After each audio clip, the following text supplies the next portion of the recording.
message du premier ange.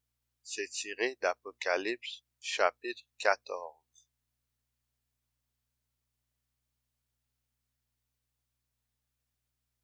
Que représentent les anges dans la Bible? Dans les lettres aux 7 églises, qui sont contenues dans Apocalypse 2 et Apocalypse 3, il est dit ceci.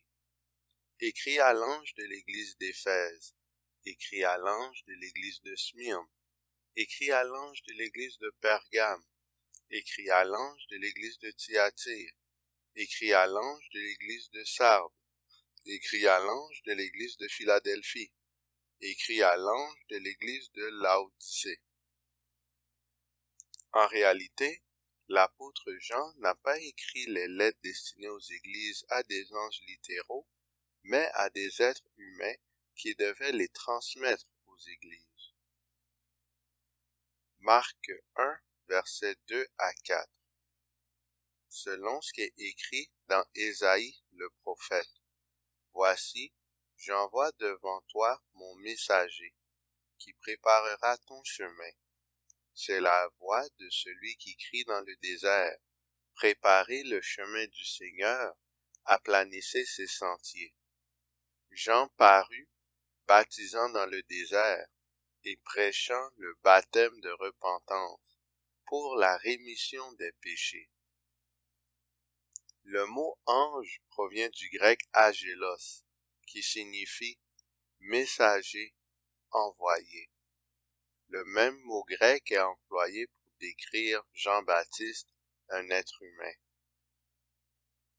Les anges représentent des messagers, des envoyés porteurs de messages. Ils peuvent donc être des humains. Quel récit contient 3 messagers de Dieu? Genèse 18, versets 1 et 2. L'Éternel lui apparut parmi les chênes de Mamré.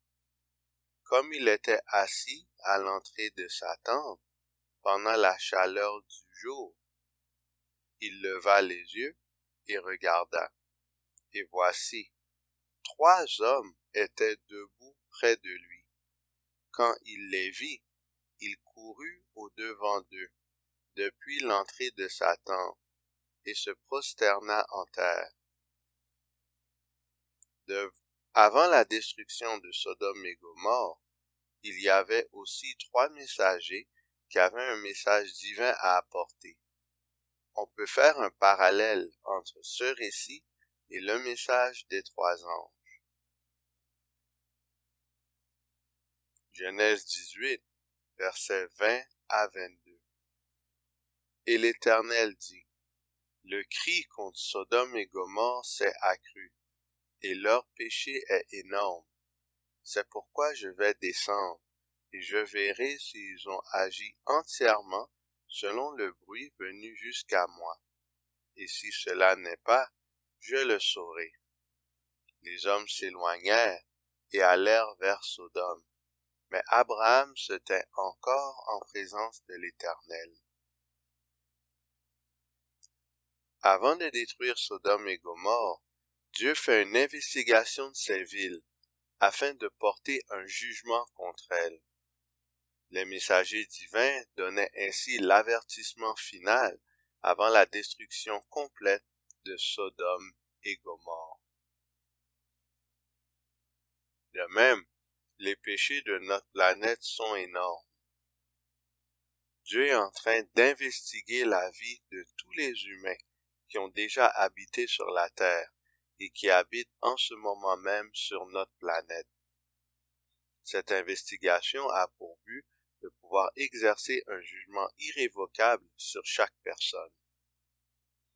Par miséricorde, Dieu envoie des messagers qui ont comme mandat d'avertir la planète de la destruction qui surviendra bientôt. Le message des 3 anges constitue l'avertissement final de Dieu avant la destruction de la terre. Nous regarderons aujourd'hui le message du premier ange. Apocalypse 14, versets 6 et 7. Puis je vis un autre ange qui volait par le milieu du ciel, ayant un évangile éternel pour l'annoncer aux habitants de la terre, à toute nation, à toute tribu, à toute langue et à tout peuple. Il disait d'une voix forte, « Craignez Dieu et donnez-lui gloire, car l'heure de son jugement est venue, et adorez celui qui a fait le ciel et la terre et la mer et les sources d'eau. » Quelle est l'heure du jugement? À quelle période ce jugement a-t-il commencé? Daniel chapitre 7, les versets 9, 10 et 13. Je regardai pendant que l'on plaçait des trônes, et l'ancien des jours s'assit. Son vêtement était blanc comme la neige, et les cheveux de sa tête étaient comme de la laine pure. Son trône était comme des flammes de feu, et les roues comme un feu ardent. Un fleuve de feu coulait et sortait de devant lui. 1000 milliers le servaient, et 10 000 millions se tenaient en sa présence. Les juges s'assirent, et les livres furent ouverts. Je regardai pendant mes visions nocturnes, et voici, sur les nuées des cieux, arriva quelqu'un de semblable à un fils de l'homme. Il s'avança vers l'ancien des jours, et on le fit approcher de lui. Le jugement en question est celui qui a débuté en automne 1844, représenté par l'expiation du sanctuaire. Alors, en 1844, Jésus pénètre le lieu très saint pour aller vers son Père qui est sur le trône. Notre souverain sacrificateur, Jésus-Christ, se rend dans le lieu très saint avec son propre sang. Un Américain, appelé William Miller, avait un intérêt accru aux livres de Daniel et Apocalypse. Il avait découvert que les symboles prophétiques étaient intelligibles.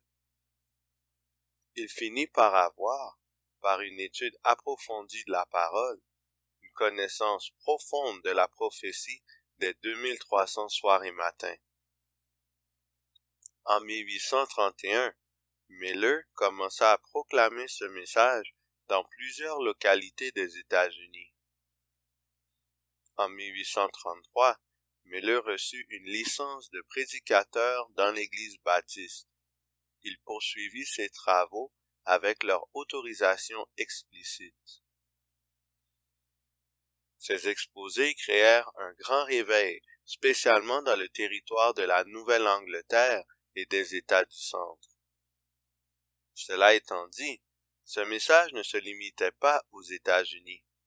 D'autres messagers faisaient ce même travail partout dans le monde. En 1821, en Angleterre, Joseph Wolfe commençait à prêcher le message des 2300 soirs et matins. Les années suivantes, il alla en Afrique, spécifiquement en Égypte et l'Abyssinie, ainsi qu'en Asie, où il parcourut la Palestine, la Syrie, la Perse, la Boukharie et les Indes. Citation. Après 2 ans de recherche, d'une étude assidue et systématique de la Bible, verset par verset, avec l'aide d'une concordance biblique, William Miller conclut en 1818, se fondant sur Daniel 8 et 9, que la fin des 2300 jours prophétiques de Daniel 8, verset 14, qui conduirait à la purification du sanctuaire, s'accomplirait vers 1843. Pensant que le sanctuaire désignait l'Église chrétienne, il considéra que la terre serait purifiée lors du retour du Christ. Au départ, Miller fut très réticent à faire part de sa conviction. Croyant être seul au monde à aboutir à cette conclusion, il poursuivit ses recherches en privé, sans rien dire à personne pendant plusieurs années.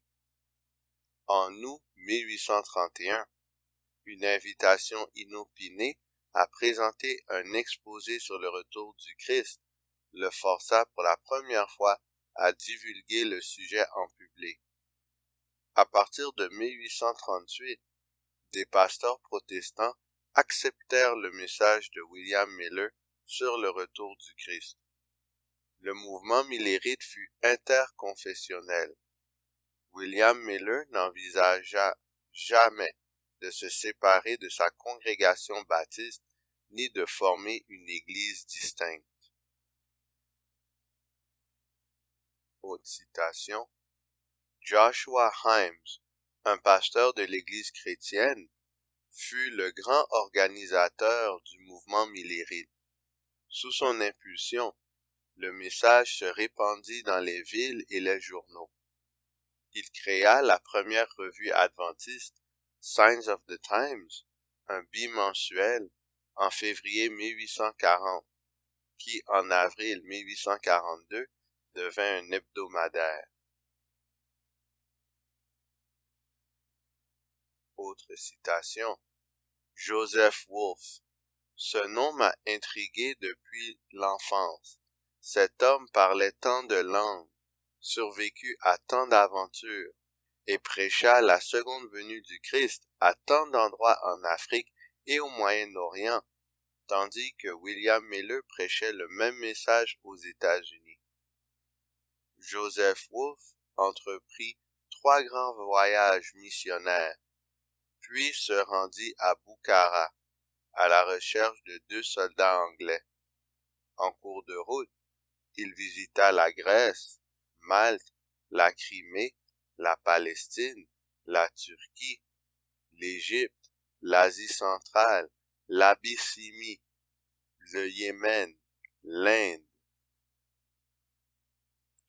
Grâce au labeur de William Miller, de plusieurs autres aux États-Unis, de 700 pasteurs en Angleterre, de Bengal et d'autres en Allemagne, de Gossen et de ses sympathisants en France et en Suisse, de plusieurs pasteurs en Scandinavie, d'un jésuite converti en Amérique du Sud et du docteur Joseph Wolfe dans plusieurs pays en Afrique et en Orient, le message de la seconde venue a été propagé dans une large partie du monde habité. Apocalypse 14, versets 6 et 7. Je vis un autre ange qui volait par le milieu du ciel, ayant un évangile éternel, pour l'annoncer aux habitants de la terre, à toute nation, à toute tribu, à toute langue et à tout peuple. Il disait d'une voix forte, « Craignez Dieu et donnez-lui gloire, car l'heure de son jugement est venue, et adorez celui qui a fait le ciel, et la terre, et la mer, et les sources d'eau. » L'adoration de Dieu est en contraste avec l'adoration de la bête et de son image. Dans la crise qui viendra bientôt, les habitants de la terre seront appelés à faire leur choix entre l'adoration du vrai Dieu et celui des faux dieux. Pourquoi l'emphase est-il mis dans ce passage sur la capacité de créer que Dieu possède? En quoi cet attribut est-il si important? Ésaïe 45, versets 17 et 18. C'est par l'Éternel qu'Israël obtient le salut, un salut éternel. Vous ne serez ni honteux ni confus, jusque dans l'éternité. Car ainsi parle l'Éternel, le Créateur des cieux, le seul Dieu, qui a formé la terre, qui l'a faite et qui l'a affermie, qui l'a créée pour qu'elle ne fût pas déserte, qui l'a formée pour qu'elle fût habitée. Je suis l'Éternel, et il n'en a point d'autre. La capacité de créer est un des éléments distinctifs du vrai Dieu en contraste avec les idoles. on n'obtient le salut éternel que par le Dieu créateur de l'univers. Pour cette raison, l'ordre est donné d'adorer le vrai Dieu. Quel signe nous rappelle que Dieu est le seul créateur? Ézéchiel 20, versets 12 et 20. Je leur donnerai aussi mes sabbats comme un signe entre moi et eux, pour qu'ils connussent que je suis l'Éternel qui les sanctifie. Sanctifiez mes sabbats et qu'ils soient entre moi et vous un signe auquel on connaisse que je suis l'Éternel, votre Dieu.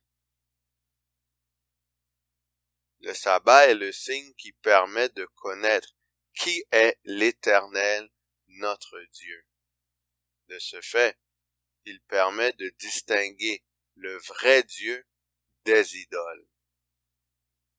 Pour cette raison, c'est une partie primordiale de l'Évangile éternel qui doit être proclamée au monde entier. La vérité sur le sabbat a refait surface lors du mouvement millérite. Citation.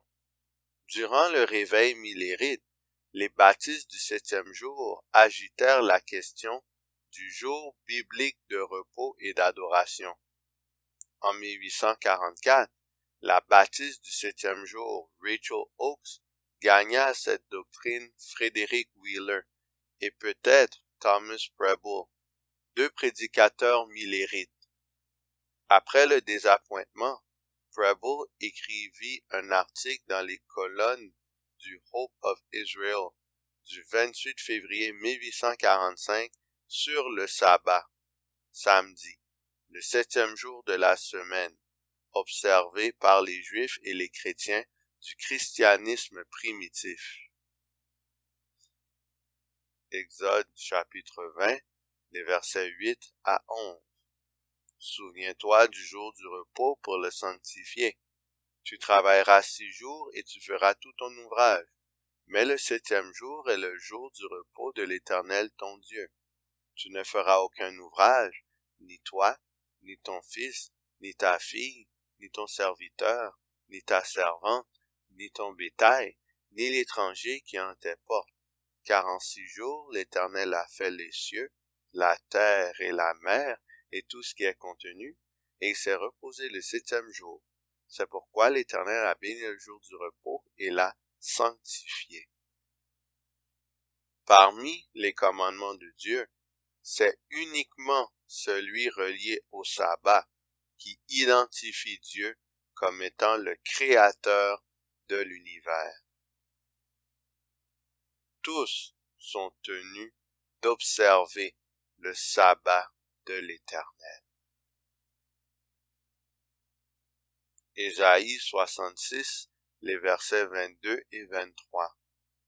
Car, comme les nouveaux cieux et la nouvelle terre que je vais créer subsisteront devant moi, dit l'Éternel, ainsi subsisteront votre postérité et votre nom. À chaque nouvelle lune et à chaque sabbat, toute chair viendra se prosterner devant moi, dit l'Éternel. Le sabbat est une institution éternelle. Il a été d'abord observé par Dieu avant le péché. Tout l'univers continuera de l'observer dans les nouveaux cieux et la nouvelle terre.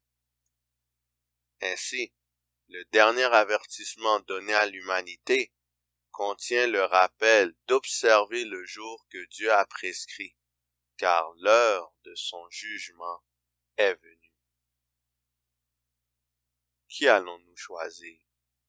Est-ce qu'on choisit le camp de l'agneau et on écoute et on obéit le message du premier ange? Ou est-ce qu'on prend le camp du serpent et on s'attire le même châtiment qui est tombé sur Sodome et Gomorrhe, la destruction par le feu? Choisissons l'agneau, choisissons Jésus-Christ. qui est en train de purifier tous nos péchés dans le sanctuaire céleste, en purifiant le sanctuaire céleste, afin que nos péchés soient entièrement effacés et qu'on ait la victoire totale et que le péché soit retiré de nos vies d'une manière définitive. Choisissons Jésus qui est toujours prêt pour nous délivrer. Que le Seigneur vous garde.